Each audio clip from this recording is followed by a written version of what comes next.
All right, moving on to last year's number 5 team, a team that I know you're very high on this season, the Wake Forest Demon Deacons. Alex, give me the sell for Wake Forest because I know you're very in on Wake Forest. Oh yeah, no, this team's winning the conference. You're not joking about that either. No, I'm not. Like I'm fully bought in on this team Yeah. winning the conference. I think not only do I think this team is finally going to remedy last season's horrendous home versus away displays. I just think this top 8, where they're not integrating Efton Reed into the lineup, and hopefully he isn't fouling everyone every 5 seconds. That would be nice. But I think that when you have a top 8 of Hunter Sallis, who is going to be right there with RJ Davis, and then I guess theoretically Cooper Flagg too for ACC Player of the Year. Cam Hildreth is such a – I mean, I guess if everyone calls Cam Hildreth underrated, does that just make him properly rated at this point? Maybe, yeah. He just is, right? Like he is their kind of do-it-all kind of third guard. Ty-Laur Johnson's – I think he's going to hit. It's just another transfer guard under Steve Forbes. I think that's going to work. Yeah. Add in Efton Reed, figured it out. You're bringing in Tre'Von Spillers from App State, who was awesome last year in the Sun Belt. Mm-hmm.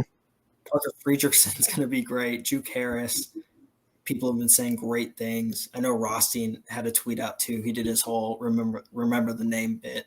So maybe I'm drinking too much of the Wake Forest Kool-Aid, but I'm buying that. And especially I think the upside swing of like Omaha Blue is really good too. So I think I'm just buying that Steve Forbes is going to figure this out and remedy kind of the issues that plagued this team at the end of last year, which is basically that they couldn't win away from home. Yeah.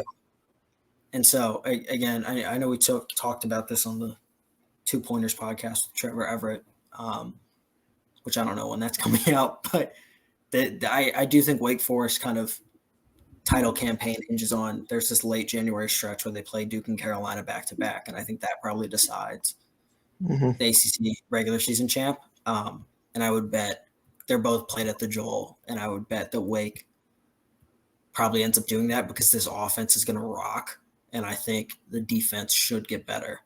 So I don't know. I'm pretty in.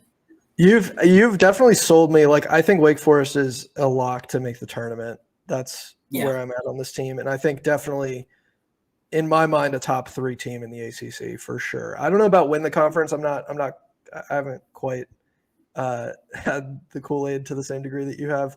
But I do see the vision with this Wake Forest team, which Steve Forbes, like over the last couple of years, not enough people talk about how much of a transfer portal wizard this guy is. Just constantly brings in great system fits and guys that hit for the last couple of years. He's adapted so well to that change in the landscape. And even losing guys like Boopy Miller to SMU and Andrew Carr to Kentucky, 2 really good offensive pieces. The 1-2 punch of Hunter Sallis and Cam Hildreth is going to be great. I think Ty-Laur Johnson will hit because, like you said, it's just Steve Forbes bringing in a guard. He's going to get the most out of that guy.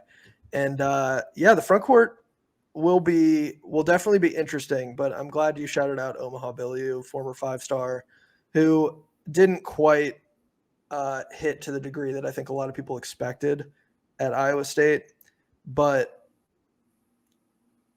if he's something this year, I mean, Wake Forest is in a really good spot at that point. Like if just everybody's hitting.